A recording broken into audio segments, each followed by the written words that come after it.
Imagínate vivir en un mundo hostil donde un resfriado o una semana sin comida significaban el fin de tu línea familiar. Hoy pensamos que tener hijos es difícil, pero la verdadera batalla biológica ocurrió hace miles de años en la oscuridad de las cavernas.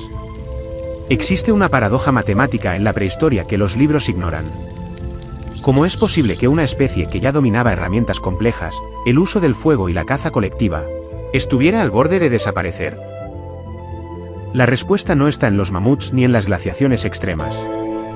Está oculta en las cunas de las cuevas, el verdadero filtro evolutivo que casi extingue a la raza humana. Para entender esta crisis, hablemos de la economía de las calorías. En el Paleolítico, una caloría era combustible genético de vida o muerte. El cuerpo de una mujer prehistórica era una máquina de resistencia sometida a una presión ambiental brutal. Una madre gestaba entre 5 y 7 veces a lo largo de su vida. Cualquiera pensaría que las tribus crecían rápido, pero la naturaleza mostraba su peor cara. El entorno cobraba un impuesto demográfico del 40%. La mitad de la inversión energética de la tribu para criar a un niño hasta los 15 años se perdía por infecciones o escasez. Las madres enterraban a la mitad de sus bebés debido a este filtro implacable.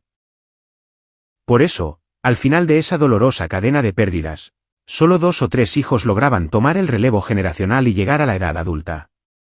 No eran familias numerosas, eran pequeños grupos de sobrevivientes caminando al borde del abismo genético. Pero la evolución tenía un as bajo la manga, un escudo anticonceptivo bioquímico. Las tribus nómadas entendían que un exceso de bebés destruía la movilidad del grupo. Desplazarse kilómetros cargando herramientas y siguiendo manadas con más de un niño de pecho era una sentencia de muerte segura. ¿Cuál fue la solución? Extender la lactancia materna hasta los 3 o 4 años. Mantener al bebé al pecho generaba un bloqueo hormonal en el cerebro materno, apagando su fertilidad por años. Su estilo de vida nómada regulaba los nacimientos automáticamente para asegurar que el hijo actual tuviera toda la atención antes de un nuevo embarazo. Cada vida era estrategia pura. Este equilibrio biológico se rompió hace 10.000 años con la revolución del Neolítico. Al inventar la agricultura y dominar la ganadería, la humanidad se detuvo y echó raíces.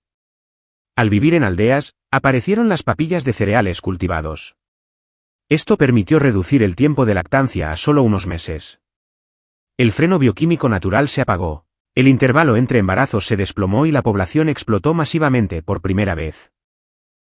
Cambiamos la movilidad por la fuerza bruta del número de habitantes para trabajar la tierra. Así que, cuando te mires al espejo, recuerda que llevas en las venas la sangre de aquellos pocos niños que lograron esquivar la muerte en la implacable edad de piedra.